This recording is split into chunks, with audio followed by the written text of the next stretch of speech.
0,5 detik. Wah, jelas dan pakai jingo. Hapus revisi. Jujur aja deh, berapa kali lo denger anak di cafe atau desainer grafis bilang, karya gue ini di banget bro, ini soal ekspresi diri gue. Sorry to say, kalau lo masih mikir gitu, you're in the wrong game.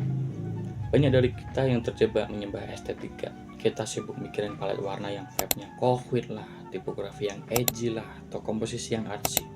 Tapi lupa satu hal fundamental. Pesan lo nyampe nggak? Karena faktanya desain yang bagus tapi komunikasinya nol itu cuma jadi sampah visual yang menu-menuin feed Instagram doang.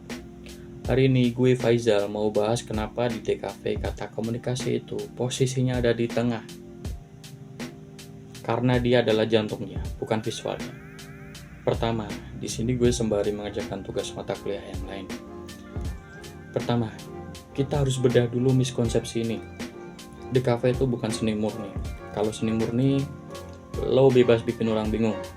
Bebas bikin orang nafsirin karya lo semau jidat mereka. Itu sah. Tapi DKV, nope. DKV itu problem solving. Kita ini bukan seniman yang nunggu wangsit. Kita ini komunikator visual. Ada kutipan legendaris dari bapak desain grafis dunia, Paul Rand.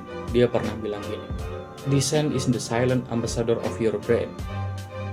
Desain adalah duta besar yang diam dari merekmu.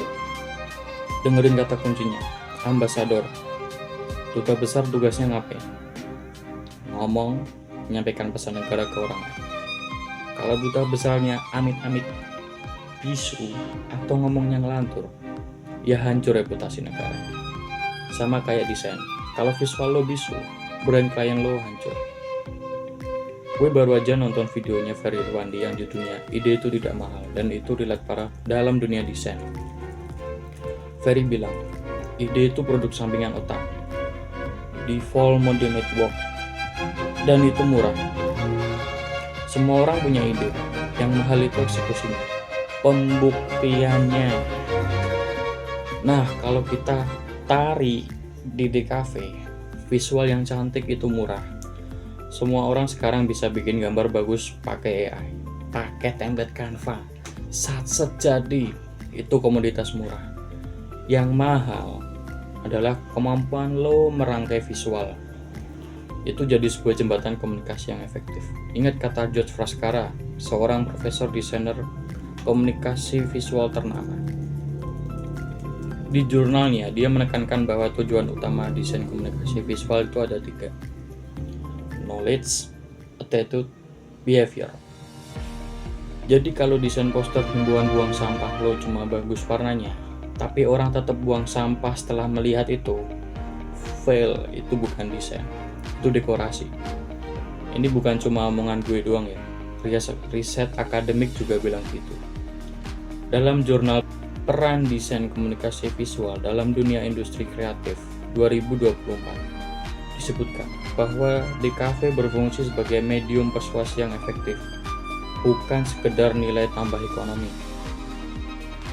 Lo harus bisa mikir gimana caranya font ini ngomong gercep tanpa gue harus nulis kata cepat, atau gimana warna merah ini bikin orang lapar, bukan bikin orang marah.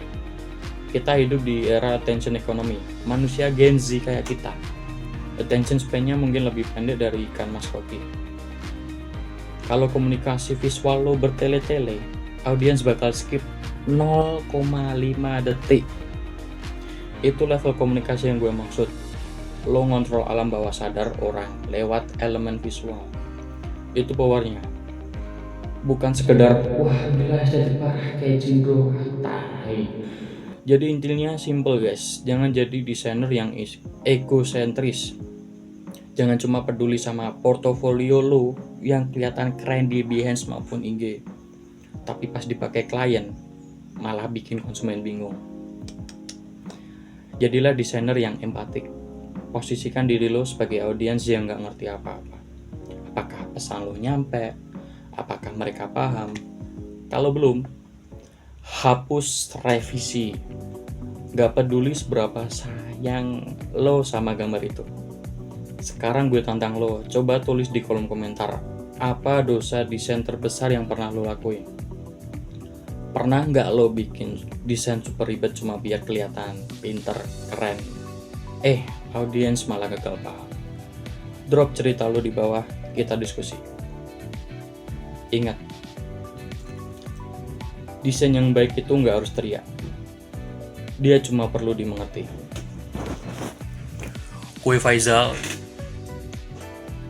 Keep creating, start communicating.